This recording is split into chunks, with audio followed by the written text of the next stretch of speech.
Hello guys, what's up? So in this quick video I'm going to show you how you can search for filter on TikTok. So I'm in TikTok camera. Let's close this camera screen and go to the discover page. Now on the discover page, in the top row you will see this search bar. Tap there and here you can search for the effect. Type the name.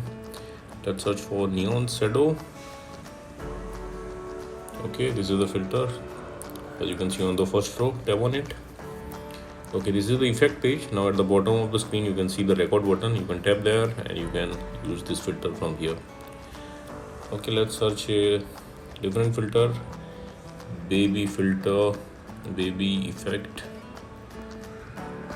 baby effect. Okay, there are two baby effects, baby girl, baby boy. Okay, hit the record button. Baby girl, baby boy. Likewise, time warp scan is popular.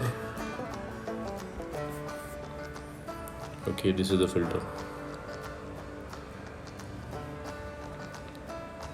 Likewise, or you can do one more thing also. These videos are there. You can tap on the video, and as you can see on the bottom left corner of the screen, that's the effect icon. You can tap there, and from here also you can use this effect. So that's it guys. Likewise, you can search for effect on TikTok. So thanks for watching the video guys. See you in the next video.